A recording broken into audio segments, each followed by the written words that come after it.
Si te atreves, suscríbete para más historias como esta. De la riqueza minera al olvido eterno. Dicen que en sus minas vacías aún susurran los condenados. No todos los pueblos son abandonados, algunos son sentenciados a morir. Y hay lugares donde el silencio pesa más que la historia misma. Mi nombre es Rodrigo Salazar. Aunque me formé como antropólogo, hace años dejé atrás los libros para recorrer lo que otros prefieren olvidar. Camino solo, recolectando ecos, susurros atrapados entre ruinas, y en Mineral de Pozos encontré más de lo que fui a buscar. En septiembre de 2010 decidí caminar por Mineral de Pozos, Guanajuato. Iba solo. Nada de tours, nada de multitudes, solo el polvo, la piedra y el viento. Desde el primer paso, supe que aquí el silencio pesaba diferente. Las calles cubiertas de polvo parecían suspendidas en otra época. El viento rozaba las piedras como un susurro que nadie quería escuchar. El sonido del viento colándose entre los arcos rotos, los crujidos de las maderas olvidadas, cada eco parecía más vivo que los propios muros. Me había propuesto capturar los sonidos, las texturas, los ecos de un pueblo muerto, pero Mineral de Pozos no parecía estar del todo muerto. Al caminar entre sus patios vacíos, sentía algo más, una presencia sutil, casi imperceptible, como si algo o alguien me siguiera unos pasos atrás. No le presté atención, pensando que todo era producto de mi sugestión. Por eso decidí adentrarme más en aquel pueblo olvidado. Esa noche, bajo un manto de estrellas indiferentes, repasaba las notas históricas que había reunido sobre Mineral de Pozos. Pero ya agotado por la larga jornada, cerré mis apuntes y me dispuse a descansar en mi carpa improvisada, o al menos esa era mi intención, pero a eso de las 2 de la madrugada, me despertó una urgencia apremiante. Solo quería un lugar donde hacer mis necesidades, y entonces que caminé apenas unos metros. Total, pensé, que cualquier lugar era bueno, ya que es un lugar completamente inhabitado. Encontré un árbol y fue entonces cuando los vi. 2 puntos brillantes como ojos. Al principio pensé que era algún gato salvaje o algún tipo de animal así, pero esos destellos estaban demasiado altos. No estaban cerca del suelo como uno esperaría en un animal pequeño. Estaban a la altura de una persona. Me quedé quieto. Mi vista, ya más adaptada a la oscuridad, empezó a distinguir la silueta. Era alguien, o algo, de pie, inmóvil, a pocos metros de mí. Una figura humana, apenas delineada por la escasa luz de la luna. No se movía, solo estaba ahí, observando. «Buenas noches», dije con voz quebrada, intentando sonar tranquilo, pero no obtuve respuesta. «¿Necesita ayuda? ¿Está buscando algo?» Solo obtuve silencio, y ahí lo supe. No era alguien del pueblo, ni un excursionista, ni un curioso. Era otra cosa. Corrí, me encerré en la tienda, temblando, esperando que el amanecer me salvara.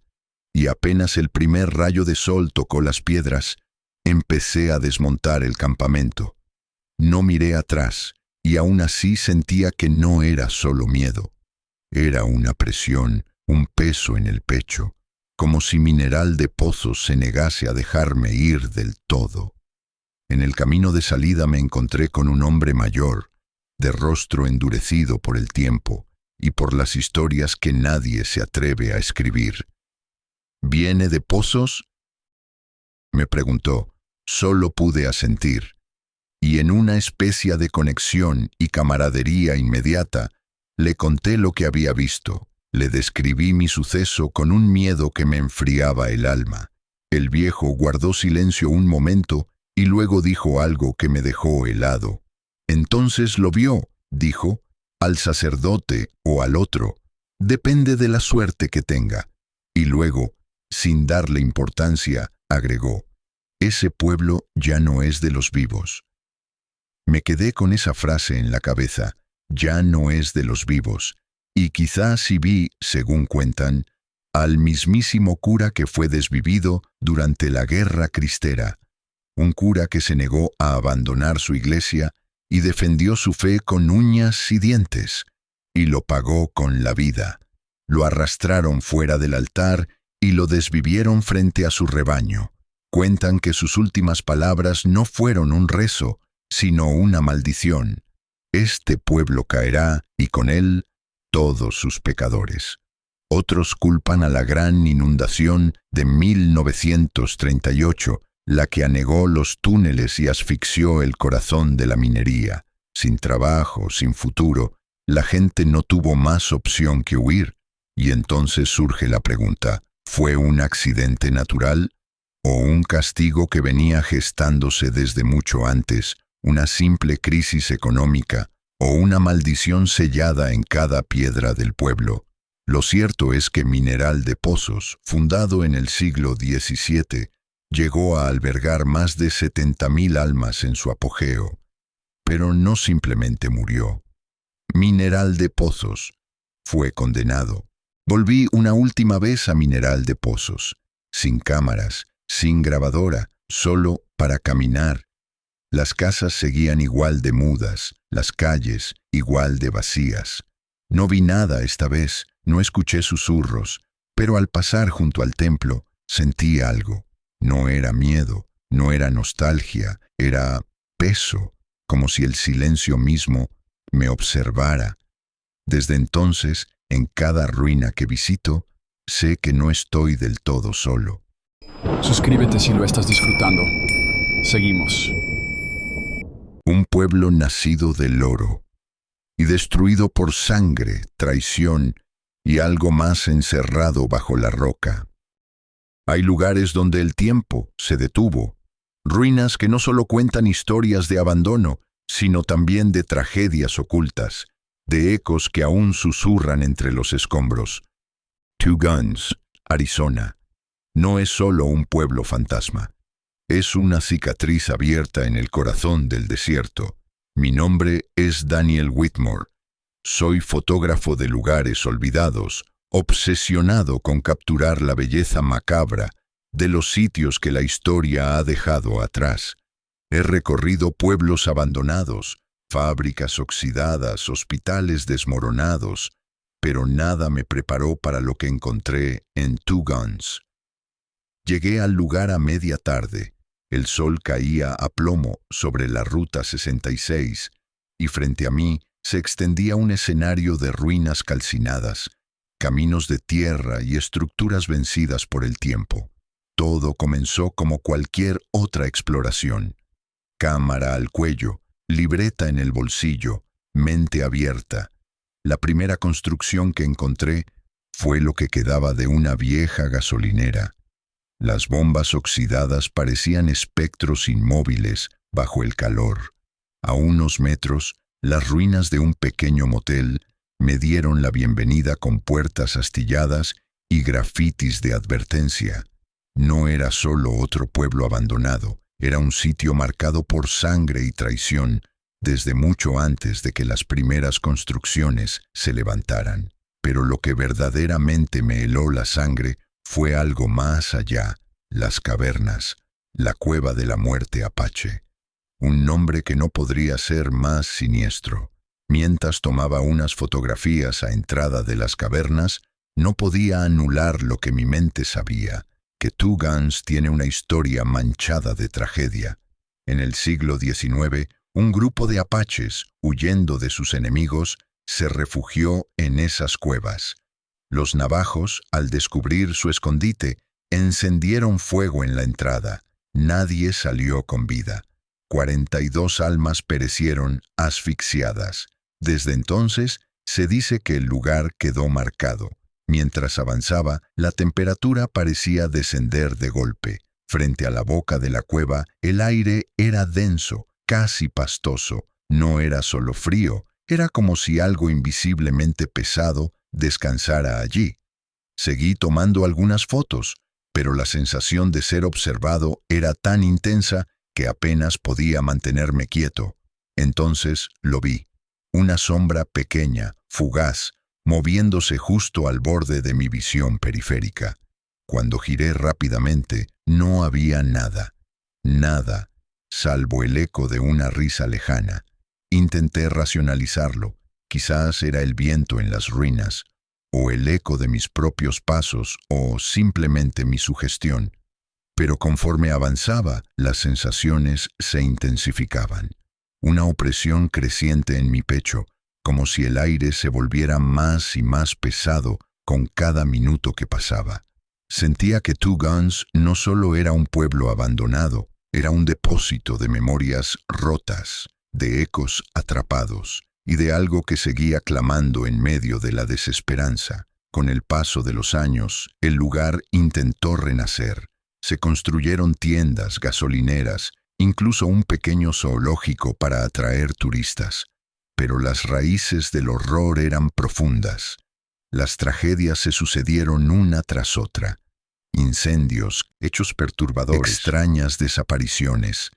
El propio dueño del zoológico, dicen, murió de forma violenta tras ser atacado por uno de sus animales, como si la naturaleza misma se volviera contra él. Todo intento de prosperidad fue consumido por la misma maldición que brotaba desde el suelo. Así, Two Guns no murió por el abandono, sino porque algo allí, en ese suelo sediento de sangre, nunca permitió que nadie encontrara paz. Cuentan de voces que llaman desde la profundidad de las grutas, de siluetas que te observan desde las entradas derruidas, como si la tierra misma hubiese decidido rechazar toda presencia humana. Pero en mi vivencia de ese día, mientras tomaba las fotos, lo que sentí fue una tristeza y una opresión demasiado grande como para caber en cualquier pecho. Era un sentimiento inexplicable. Pronto, el crepúsculo comenzó a caer sobre Two Guns. Supe que era hora de marcharme. Mientras me alejaba, miré por última vez hacia las ruinas.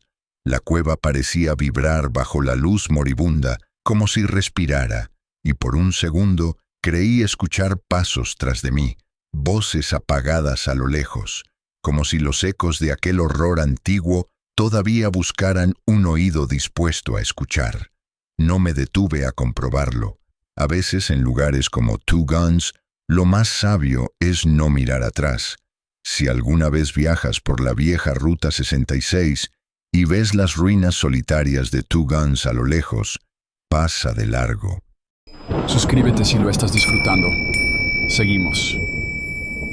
Hay sitios que desaparecen del mapa y otros que desaparecen de la memoria por una razón mucho más oscura. No todos los lugares son recordados. Algunos se desvanecen, no por el paso del tiempo, sino porque es más seguro olvidarlos. Entre los pliegues de las colinas de Kentucky yace Elsewhere, un nombre que pocos se atreven a pronunciar, un lugar donde un día las voces más inocentes se silenciaron. Dicen que Elsewhere no fue abandonado, dicen que fue condenado. Me llamo Vincent Holloway. Mi pasión, documentar los lugares donde la realidad se quiebra y donde las sombras cuentan historias que los libros nunca se atrevieron a registrar. Al sureste del condado de Callaway, en un rincón donde el lago Kentucky se extiende como una mancha oscura bajo el cielo, existió una vez un pueblo llamado Elsewhere. No era un lugar de importancia, apenas unas cuantas casas de madera astillada, caminos de grava polvorientos y un puñado de familias que preferían mantenerse al margen del mundo. Elsewhere era el tipo de sitio donde los secretos eran escasos, pero los susurros abundantes. Todos conocían a todos, y las historias, aunque simples, se transmitían como advertencias veladas. El pueblo estaba cercado por bosques densos y salvajes, un océano de troncos torcidos y ramas como garras. No solo estaba aislado por el terreno, también por algo más, algo que era difícil de nombrar. Algunos llegaron allí en busca de un nuevo comienzo, lejos de miradas curiosas. Otros, se rumoreaba, Huían de cosas demasiado oscuras para ser mencionadas. Para cuando la década de 1930 se instaló sobre América, Elsewhere ya estaba agonizando. La Gran Depresión envolvía al país, y aquí su mano era aún más cruel. Pero los pocos que quedaban resistían. Tenían su tienda general, una escuela de una sola aula, encajada al borde del bosque como una ofrenda a la soledad, una iglesia pintada de blanco, gastada por el tiempo, y unas pocas granjas obstinadas luchando contra una tierra que parecía rechazar la vida misma. El pueblo era silencioso, demasiado silencioso. Había algo en el aire de Elsewhere, el frágil y tenso silencio que mantenía vivo a Elsewhere. Se quebró una mañana fría de otoño de 1934. Lo que ocurrió aquel día dejó una marca tan profunda en el pueblo que nunca logró borrarse. La tragedia estalló en el lugar más inocente, la pequeña escuela de una sola aula, donde debería haber reinado la risa de los niños. Pero esa mañana algo antinatural, algo perverso, reclamó el edificio. Y desde entonces, durante generaciones, nadie ha querido siquiera mencionar su nombre en voz alta. En el centro de todo estaba la maestra, una mujer cuyo nombre ya ha sido devorado por el olvido. Cuando llegó al pueblo, fue recibida con entusiasmo, cortesía, dulzura, una sonrisa perpetua para los pequeños. Pero el tiempo la transformó. Su mirada, antes viva, se fue volviendo opaca, hueca. Comenzó a murmurar palabras extrañas que nadie entendía, a llenar los márgenes de sus libros con símbolos que no pertenecían a ningún idioma conocido, a quedarse horas mirando hacia el bosque con una expresión de terror helado, como si viera algo que los demás no podían. Entonces llegó el día que partió en dos la historia de Elsewhere. Cuentan que esa mañana la maestra sorprendió a los niños preparando un almuerzo especial, un lujo impensable en tiempos de escasez. Los pequeños, confiados, hambrientos, aceptaron la comida sin dudar, sin saber que con cada bocado estaban sellando su destino. Uno a uno, sus pequeños cuerpos comenzaron a apagarse sobre el suelo de madera. Los gritos, agudos, desgarradores, rompieron la quietud de Elsewhere como cuchillas, y a través de todo ese horror, la maestra simplemente observó. No lloró, no gritó, no se movió. Permaneció sentada, inmóvil, como si ya no perteneciera a este mundo.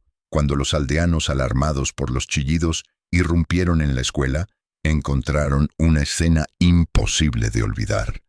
Una docena de pequeños cuerpos inertes y a la maestra, sentada detrás de su escritorio, como si nada hubiera sucedido.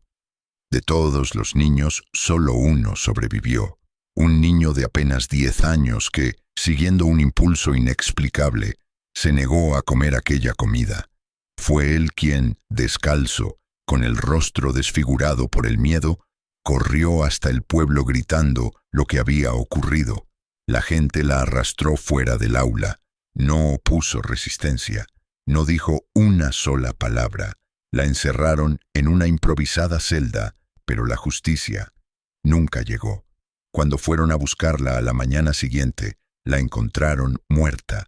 No había señales de violencia, ni marcas, ni heridas, solo su rostro, congelado en una mueca de horror indescriptible, como si hubiera visto, en sus últimos momentos, algo peor que la muerte misma.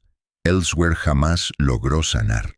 Tras la tragedia, los niños fueron enterrados juntos, en silencio, en una fosa común detrás de la escuela, bajo una cruz de madera pobremente tallada. Pero aunque sus cuerpos descansaron, la paz nunca volvió. Las noches comenzaron a traer consigo cosas que no deberían existir. Risas que emergían desde el bosque, ligeras al principio, casi juguetonas, hasta volverse chirriantes, distorsionadas, inhumanas. El repique de campanas invisibles, vibrando en un aire donde no soplaba viento. susurros, murmullos apagados, llamando por sus nombres desde los rincones más oscuros.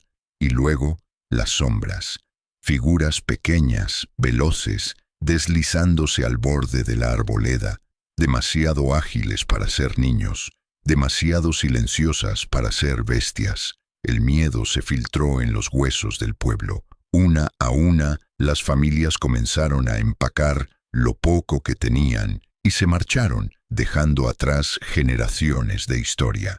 Pero no todos pudieron irse. Algunos se aferraron a sus tierras, y aquellos que se quedaron cambiaron.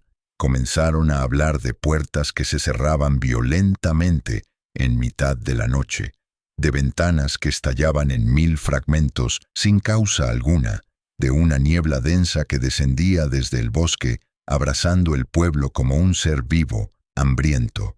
En menos de un año, Ellsworth quedó vacío. Las casas comenzaron a derrumbarse bajo su propio peso. Los caminos se cubrieron de maleza y olvido. Solo la escuela, aquella maldita escuela, se mantuvo en pie, como un testigo silente, resistiéndose a desaparecer.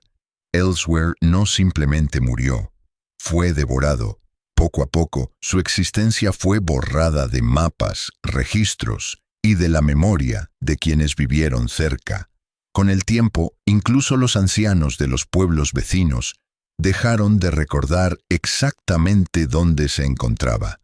Era como si la tierra misma hubiese tragado a Ellsworth, arrastrándolo hacia las raíces, sepultándolo bajo capas de olvido.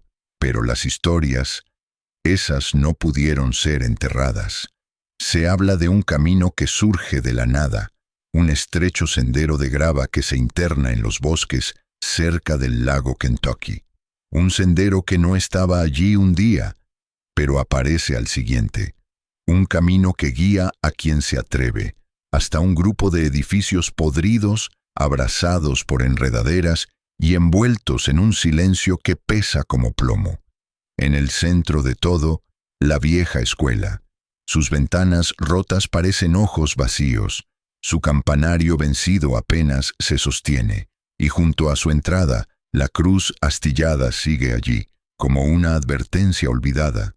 Pero lo que realmente hiela la sangre no es lo que se ve, sino lo que se escucha, risas desfasadas y rotas flotando en el aire, el sonido de una campana que tañe, aunque no debería, sombras pequeñas deslizándose fugazmente tras los cristales rotos, y a veces manos invisibles, frías como el hielo, que tiran de la ropa de los visitantes, suplicando no ser dejadas atrás. Nadie ha encontrado Ellsworth 2 veces.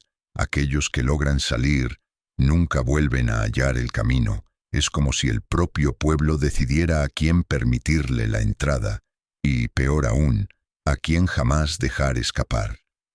¿Es Ellsworth real?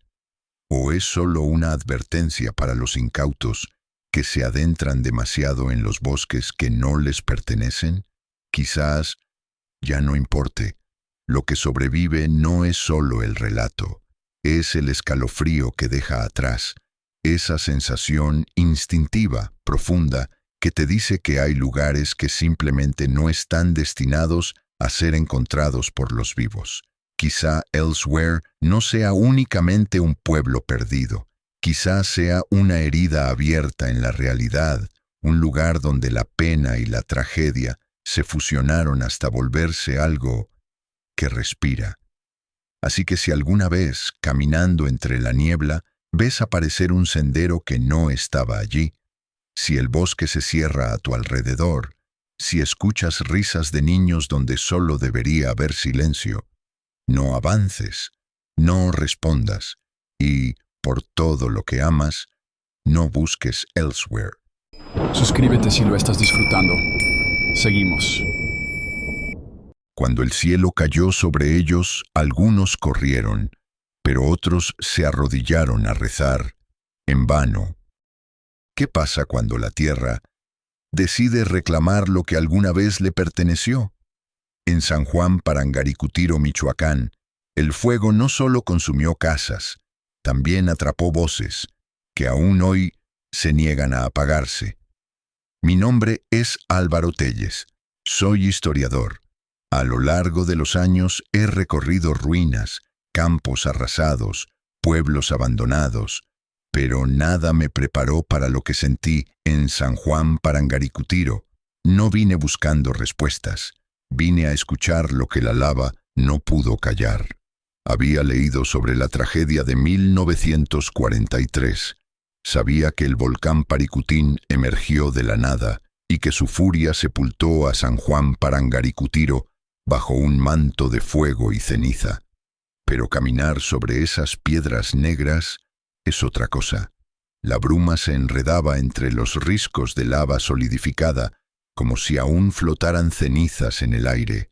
El silencio era tan profundo que uno podía escuchar su propia respiración rebotando contra la roca endurecida. No quedaba rastro de calles ni de hogares, solo ruinas dispersas, y entre ellas una torre. La torre de la iglesia, como un susurro atrapado en medio del olvido, un altar que el fuego respetó, o acaso un lugar que decidió resistirse a morir. Me detuve frente al altar, rodeado de roca negra. No era difícil imaginar las voces que una vez rezaron allí, y el silencio abrupto que vino después. Entré en lo que quedaba de la iglesia. El interior olía a piedra caliente y humedad antigua. Los bancos, reducidos a fragmentos, se confundían con la lava. De pronto, una corriente de aire rozó mi cuello. No había ventanas abiertas. No había viento, solo algo invisible, que parecía recorrer el lugar antes que yo. Al caer la noche, el viento trajo consigo un silencio aún más espeso. Me refugié, no muy lejos de la iglesia. Revisando las grabaciones, noté algo inusual. Entre los sonidos naturales se colaban susurros, voces débiles como rezos atrapados en la ceniza. Pensé en un error técnico, pensé en mi imaginación, pero en San Juan Parangaricutiro uno aprende rápido que no todo tiene explicación. La noche cayó sin aviso. La luna, oculta tras nubes densas, apenas iluminaba el paisaje endurecido por la lava. Me recosté sobre mi manta, intentando descansar, pero el sueño fue breve. Un crujido como madera cediendo me despertó en la oscuridad. Tomé la linterna, salí al exterior y allí, entre la penumbra, la vi. Una figura, de pie, entre el altar y lo que alguna vez fue la entrada de la iglesia. No se movía, no emitía sonido alguno. Parpadeé, y cuando volví a mirar, ya no estaba. El corazón me golpeaba el pecho. Quise convencerme de que era el cansancio, la sugestión, pero en el fondo sabía que no estaba solo. Poco antes de la medianoche comenzaron los rezos. Al principio eran apenas murmullos, ecos lejanos flotando en el aire, pero poco a poco se hicieron más claros. Voces acompasadas, orando en la penumbra, no venían de un solo lugar, se movían, a veces desde la nave principal, a veces detrás del altar, a veces desde la misma plaza, como si la tierra las exhalara. Intenté acercarme, pero cada vez que lo hacía, el silencio regresaba, absoluto, pero si me alejaba, los rezos volvían. No eran viento, no eran ecos del pasado, era algo suspendido entre las piedras calcinadas. Cuando el sol comenzó a asomar entre los montones de lava endurecida, supe que era hora de partir. Cerré mi cuaderno, recogí mis cosas y emprendí el camino de regreso. Pero el murmullo de aquellas voces no me abandonó. Aún hoy, si cierro los ojos, puedo escucharlas, rezando entre las grietas de la piedra. Antes de marcharme, miré una última vez hacia la torre solitaria. Todo estaba inmóvil, todo parecía en silencio, porque hay lugares donde la memoria no duerme, lugares donde el dolor y la fe siguen latiendo bajo la ceniza. Volví a Uruapan, donde entregué mis notas y registros a la universidad con la que colaboro, pero omití ciertos detalles. Los rezos, las sombras, la sensación constante de no estar solo, no porque no los creyera reales, sino porque entendí que hay cosas que la ciencia no puede clasificar sin reducirlas, sin despojarlas de su misterio. He seguido documentando otros pueblos olvidados, otras ruinas marcadas por la tragedia, pero jamás he vuelto a San Juan Parangaricutiro. Algunas memorias se quedan incrustadas en uno como la lava en la piedra. No se ven a simple vista, pero siguen ahí, ardiendo por dentro. Suscríbete si lo estás disfrutando. Seguimos. Imagina un pueblo que parece absorberte, donde los caminos cambian, y algunos que entraron jamás encontraron la salida. Y si un día tomas un desvío por una carretera secundaria y terminas en un pueblo del que no puedes salir, hay lugares en el mundo donde un mapa no te sirve. Spurgeon, Virginia Occidental, ubicado en la región de los Apalaches, es uno de ellos. Mi nombre es Caleb Warren. Soy historiador y también senderista. He dedicado mi vida a explorar pueblos olvidados, rutas que el tiempo parece haber borrado el olvido y el tiempo. Pero Spurgeon fue diferente. Allí, los caminos que prometen llevarte de regreso a veces se disuelven en un laberinto donde la lógica y la realidad simplemente dejan de existir. Llegar a Spurgeon no parece complicado. Es apenas un pequeño desvío en una carretera secundaria, un cruce sin señalización, perdido entre las colinas silenciosas de los Apalaches. No hay letreros de bienvenida, no hay estaciones de servicio, ni tiendas abiertas. Solo un puñado de casas antiguas, algunas con ventanas rotas, otras tragadas casi por completo por la maleza. El silencio es lo primero que notas, un silencio tan espeso que hace crujir tus propios pasos en el suelo. Mientras caminaba por sus calles, podía sentir el peso de su silencio sobre mi espalda. Era como si el pueblo no quisiera que estuviera allí. Y yo mismo no puedo explicar todo lo que viví mientras estuve allí. Caminé durante horas, o al menos eso creí. Comencé a caminar alrededor de las 3 de la tarde, decidido a capturar algunas fotografías y tomar notas para mis registros. No puedo negarlo. Cada rincón, cada vestigio sin voz de aquel pueblo olvidado, me fascinaba más y me empujaba a adentrarme más profundo. El tiempo pareció escurrirse entre mis pasos. Para cuando el sol comenzó a ocultarse tras las colinas, supe que era hora de emprender el regreso.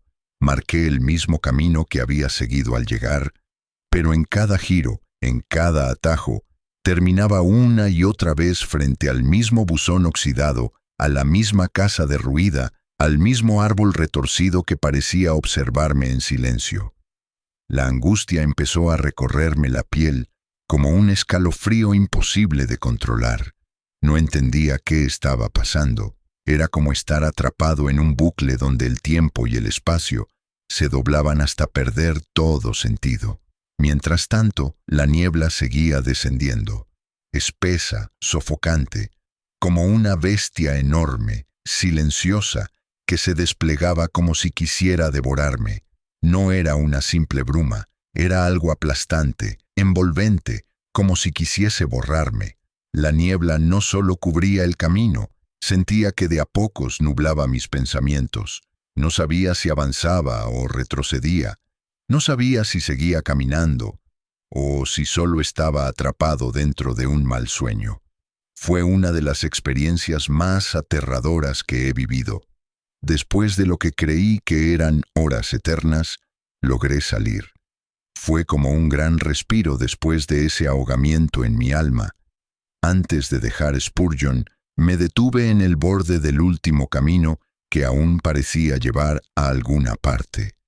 No miré atrás, simplemente quería dejar atrás ese siniestro pueblo olvidado. Con el paso de los días, mientras investigaba más sobre Spurgeon, fui descubriendo fragmentos de su leyenda. Nadie sabe con certeza cuándo comenzó todo. Algunos dicen que el pueblo fue construido sobre terrenos que nunca debieron ser habitados, tierras antiguas que las tribus originarias evitaban por razones que jamás llegaron a escribirse.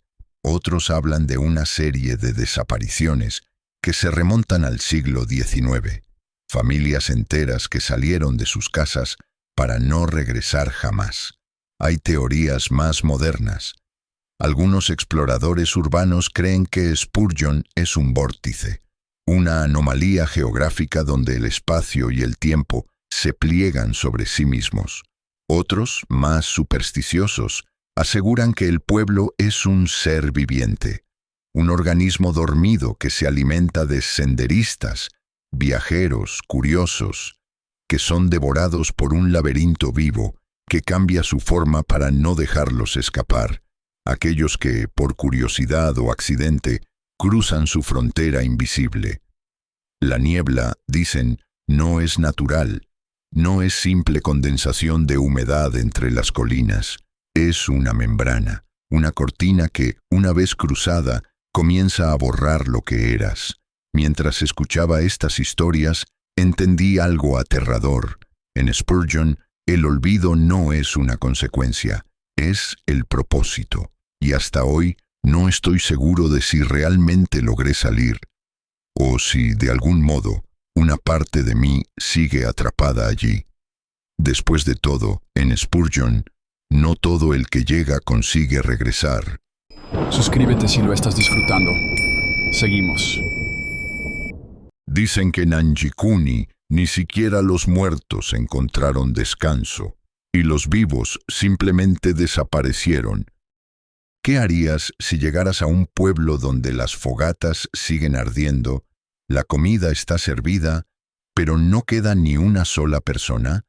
El pueblo Anjikuni, eso fue exactamente lo que encontraron. Mi nombre es Oscar Trelles y me he dedicado a investigar los rincones olvidados de la historia, pero el caso del pueblo Anjikuni al norte de Canadá siempre me ha perseguido. Un asentamiento entero, desaparecido sin dejar rastro. Narraré este relato en primera persona, tal cual fue la experiencia vivida por Joe Lavelle. Era noviembre de 1930. Soy trampero de muchos inviernos en el noroeste canadiense. Ese día navegaba en mi canoa a través de los territorios helados. Llevaba días sin cazar nada. Mi esperanza era llegar al pequeño pueblo inuit, a orillas del lago Anjikuni. Ya había estado ahí en una ocasión anterior y remaba esperanzado de encontrar un refugio temporal. Desde la distancia vi una delgada columna de humo elevarse en el cielo. Remé con confianza. Imaginaba nuevamente un lugar cálido, comida y rostros amigos. Pero al pisar la costa congelada, supe que algo no estaba bien. Las chozas estaban vacías, el fuego aún ardía en algunas fogatas, la comida estaba servida en las tiendas, abandonada, no había signos de lucha. No había nadie. Más allá del asentamiento, encontré a los perros de trineo, desesperados por comida, y lo más perturbador, las tumbas del pequeño cementerio. Habían sido abiertas. No quedaba ni un solo cuerpo. Al principio pensé que los habitantes habrían salido de casa. Decidí esperar, pero mientras avanzaba el día, algo en mí gritaba que debía irme. Nunca me había gustado navegar de noche, así que tomé algunas provisiones y me marché. Mientras remaba hacia el lago, no pude evitar mirar una última vez hacia el asentamiento, y entonces la vi. Una luz azulada, fría, antinatural, iluminaba el horizonte justo detrás del pueblo. Mi corazón se aceleró. Remé con todas mis fuerzas, alejándome de ese lugar que ya no parecía humano. Semanas después del aviso de esta desaparición, la Policía Montada de Canadá había organizado una expedición al lago Anjikuni. Lo que encontraron fue exactamente lo que yo había visto: casas abandonadas, fogatas apagadas, comida podrida, perros esqueletizados por el hambre y tumbas vacías, pero ni rastro de los habitantes. En su camino, los oficiales escucharon relatos inquietantes. Cazadores contaban que habían visto luces azules cruzando el cielo. Y luego estaba el caso de un niño pequeño, de apenas 3 años, que fue encontrado perdido tras una tormenta.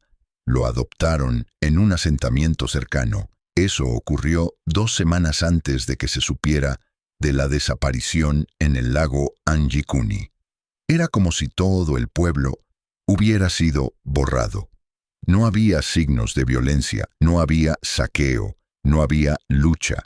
Era como si la vida se hubiera detenido en un suspiro y se hubiese desvanecido. Pero había algo aún más perturbador. ¿Por qué abrir las tumbas? ¿Por qué abandonar a los perros? ¿Por qué dejar la comida en las mesas? Ninguna teoría parecía suficiente. Una epidemia, un ataque enemigo, un desplazamiento forzado, pero nada, absolutamente nada, explicaba aquella luz azul. Otros asentamientos cercanos también habían visto aquel resplandor en el horizonte. Tampoco había explicación para los cuerpos desaparecidos en todas las tumbas. El misterio no hacía más que profundizarse, y el frío del lago Anjikuni parecía esconder algo más que hielo. Algunos comenzaron a susurrar nombres prohibidos. Tornrark, un espíritu temido en las leyendas inuit, un ser capaz de invocar tormentas y arrastrar a los vivos hacia el olvido. Otros hablaban de criaturas enormes, deformes, vagando en los rincones más olvidados del norte canadiense, y entonces surgió una teoría aún más inquietante. ¿Y si el lago Anjikuni es uno de esos lugares donde la realidad misma se desgarra, donde el tiempo y el espacio se rompen y las personas simplemente desaparecen? ¿Fue un portal a otro mundo? ¿Una maldición? ¿Una abducción? No lo sé. Tal vez nunca lo sabremos. Hoy el lago Anjikuni sigue allí, silencioso, intacto, como un susurro congelado en el tiempo, esperando que alguien escuche su historia. Suscríbete si lo estás disfrutando. Seguimos. No fue la guerra ni la peste. Cairo se derrumbó por su propio veneno, el odio de su gente. Algunas ciudades son destruidas por guerras, otras por la naturaleza, pero Cairo, Illinois, se consumió a sí misma. Un lugar donde el odio fue más letal que cualquier desastre. Mi nombre es Edward Collins. Soy un documentalista aficionado. He recorrido pueblos olvidados, ruinas que el tiempo ha intentado borrar, pero pocos lugares me dejaron una sensación tan amarga como Cairo, Illinois. Cairo no cayó bajo el peso de un enemigo externo. Fue vencida desde adentro, por su propia sombra. Recuerdo la primera vez que vi sus calles. El viento arrastraba polvo entre las casas abandonadas, como si la ciudad misma respirara un aire enfermo.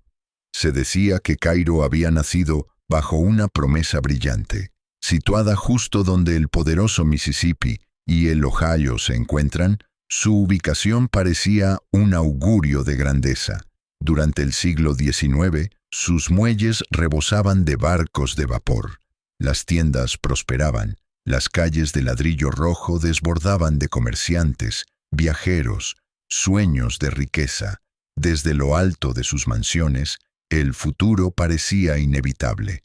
Cairo sería una de las grandes metrópolis de América, pero no todo era prosperidad.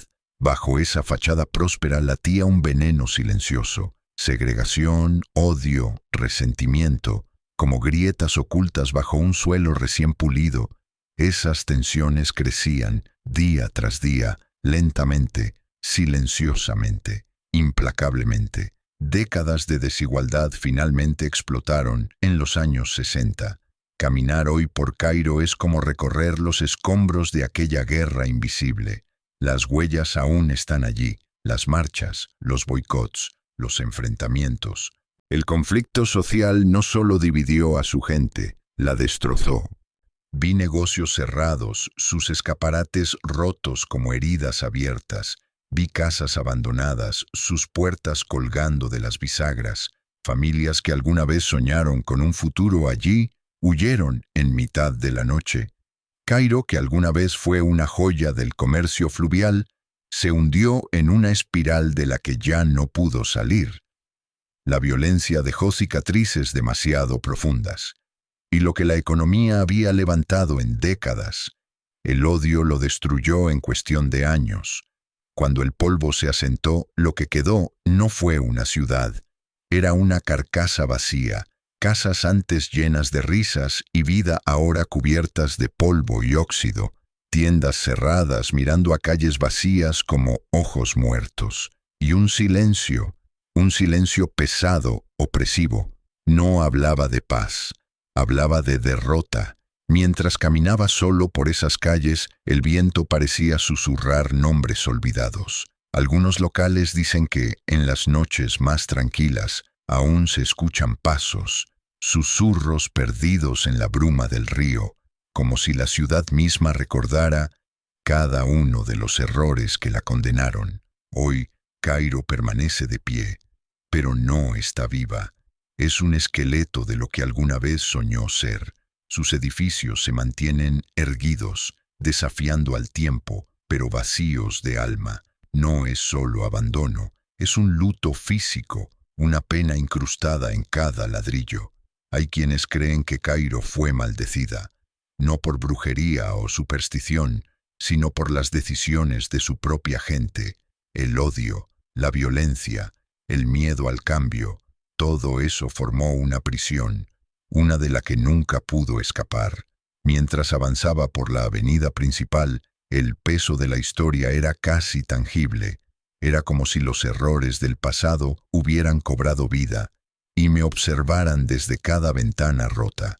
Mientras el viento susurra entre las ruinas de Cairo, no pude evitar preguntarme, ¿puede una ciudad liberarse alguna vez de las cadenas de su propia historia? ¿O algunos pecados simplemente no tienen redención? Suscríbete si lo estás disfrutando. Seguimos. Un fuego invisible devora este pueblo desde abajo y seguirá ardiendo durante siglos. Hay lugares donde el infierno no es un mito, sino una herida abierta que nunca deja de arder. En Centralia, la tierra respira fuego, y su historia aún quema. Trabajo como cronista independiente. Sigo el rastro de lugares donde la vida dejó de pasar. Pero hubo un viaje, allá en el remota región noreste de Pensilvania, que dejó una marca distinta. Era un antiguo pueblo minero llamado Centralia, ahora apenas un puñado de estructuras quebradas y una brisa que ya no mueve cortinas, solo recuerdos. La tierra escondía carbón antracita, el combustible que impulsaría fábricas, locomotoras y sueños. Durante un siglo, Centralia fue un hogar, un pueblo donde cada palada de carbón prometía un mañana mejor. Decidí adentrarme más, buscando más de lo que fue Centralia. Fue allí, entre los escombros de lo que alguna vez fue la biblioteca del pueblo, donde encontré algo. Cartas, diarios carbonizados, testimonios atrapados entre cenizas. Entre ellas, una serie de cartas firmadas por Thomas O'Leary, fechadas en 1869. Relataban un pueblo vibrante, pero ya agrietado por la violencia y el miedo. Había desconfianza, sospechas de los Molly Maguires, mineros organizados en secreto, y la muerte de Alexander Rye, el fundador, desvivido en su propia casa. Todos sabían quién fue, pero el miedo sellaba sus bocas. Incluso el primer sacerdote de Centralia fue brutalmente golpeado por atreverse a hablar. Más adelante hallé un diario, el de Margaret Collins, fechado en otoño de 1973. No era un relato, era un grito ahogado. Su hijo Jacob, como muchos otros, empezó a enfermar. Tos persistente, fatiga, dolor de pecho. La enfermedad se expandía, pero las autoridades insistían, no pasa nada. Seguí caminando por Centralia, pero algo en mí ya había cambiado. Ya no era solo el humo, no era el calor bajo el suelo, era el silencio, ese silencio pesado, opresivo, que parecía observarme. Empecé a escuchar cosas, susurros arrastrados por el viento, crujidos que no podían ser solo del calor. Me detuve varias veces, convencido de que había alguien más caminando entre los escombros. Pero cada vez que giraba no había nadie. Era como si el propio pueblo quisiera asegurarse de que no olvidara su historia, de que cada grieta, cada ceniza, me recordara que aquí el olvido no existe. Centralia no solo consumió casas, consumió memorias y dejó una cicatriz que, de algún modo, seguía respirando. La historia oficial dice que todo fue un accidente. La verdad es mucho más oscura. Lo sabían desde 1962, cuando funcionarios buscando limpiar un vertedero encendieron fuego. Solo un incendio controlado, aseguraron. Nadie pensó en las vetas de carbón justo debajo. Pronto, las llamas se filtraron en lo profundo y la tierra empezó a arder desde adentro. Para cuando comprendieron el error, ya era demasiado tarde. Centralia había encendido su propio infierno. Sabían que la tierra ardía bajo sus pies y eligieron mirar hacia otro lado. Centralia no fue consumida por el fuego, fue consumida por el silencio. Mientras tanto, las grietas se abrían, el aire se envenenaba, las casas empezaban a colapsar, y la muerte caminaba entre las calles, invisible, inevitable. Para los años 80, Centralia ya era un susurro envuelto en humo, un pueblo sin futuro, condenado a arder durante siglos. Dicen que Silent Hill se inspiró en Centralia, pero la ficción fue amable, la realidad fue mucho peor. Suscríbete si lo estás disfrutando. Seguimos. Quien roba una piedra de Bodhi se lleva también una maldición que jamás logrará dejar atrás. En Bodhi, si tomas algo que no te pertenece, algo vendrá a reclamarlo. Me llamo Ethan Whitaker. He dedicado mi vida a fotografiar lugares que otros prefieren olvidar. No busco fantasmas, solo quiero capturar lo que el tiempo deja atrás. Pero en Bodhi, entendí que algunas cicatrices no están hechas para ser vistas. Era septiembre del 2015, y entonces decidí tomar mi cámara camino hacia Bodhi, cerca de la frontera entre California y Nevada. Quería ver por mí mismo aquel pueblo abandonado a fines de la Segunda Guerra Mundial y que ahora forma parte del Parque Histórico Estatal Bodhi State Historic Park. Fue un viaje como ir a un lugar que el mundo decidió olvidar, donde la carretera se transforma en tierra agrietada y las señales desaparecen y el silencio empieza a pesar sobre los hombros. Cuando por fin lo vi, supe que no era un pueblo abandonado cualquiera. Bodhi no te recibe, Bodhi te acecha. Cuando me detuve frente a su vieja iglesia, el polvo cubría la cruz como si intentara esconderla. Mi cámara tembló en mis manos, no por el frío, sino por algo más viejo, un sentimiento más denso. Encendí mi grabadora, siempre lo hago para registrar mis hallazgos, pero en Bodhi, incluso el silencio suena como un susurro. Mientras fotografiaba la iglesia, algo llamó mi atención. Una cortina en una casona al otro lado de la plaza parecía moverse. Pensé en el viento, pero esa tarde casi no había brisa. Me acerqué, levanté mi cámara y tomé varias fotos. Todo parecía normal, solo polvo y vacío. Pero en Bodhi, el vacío puede mirarte de regreso. Ya estando en esa vieja casona, decidí entrar. El olor a madera podrida, el suelo cubierto de escombros, el silencio, era tan aplastante que dolía. Pero no había nadie, y mis sospechas que pudo ser algún vagabundo se desvanecieron. Aún así decidí no tomarle importancia y seguir adelante, seguir documentando, pero Bodhi había despertado. Cuando el sol comenzó a hundirse tras las colinas, Supe que era momento de partir, pero al bajar por la calle principal, noté una figura a la distancia, sentada en el umbral de una vieja estructura. Me acerqué lentamente, extrañado de que no había visto a nadie en todo el día. Era un hombre, con un sombrero polvoriento cubriéndole el rostro. No se movía. Al pasar frente a él, frené un segundo por simple cortesía. Lo saludé, pero no me respondió ni un gesto. Continué mi camino, pero la presencia de ese señor se quedó grabada en mi mente. Al finalizar este segundo día, quise hablar con un guardabosque que me lo crucé en el camino de salida y fue cuando por primera vez escuché hablar de la maldición de Bodhi. El guardaparques me lo dijo con la seriedad de quien ha visto demasiado para burlarse. Aquí nadie se lleva nada, ni una piedra ni una astilla de madera, porque si te lo llevas, te lleva.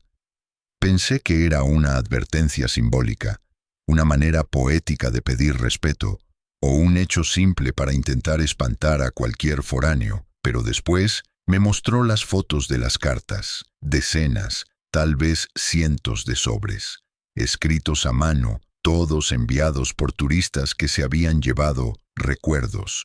Un clavo oxidado, una moneda de época, un trozo de vidrio pulido por el tiempo. En todos los casos, lo mismo. Enfermedades horrendas repentinas, accidentes inexplicables, pérdidas, en todas. La gente pedía perdón por haberse llevado consigo algo perteneciente a ese pueblo maldito y pedía perdón pidiendo que se le quite la maldición. Mientras los veía, comencé a recordar que, al llegar, había metido en mi mochila un pedazo de periódico viejo que encontré dentro de una casona. Lo tomé por impulso para analizarlo más tarde. No lo sentía como un robo, pero ahora algo en mí se agitaba, y sin pensar demasiado lo dejé cuidadosamente en el umbral de una casa abandonada.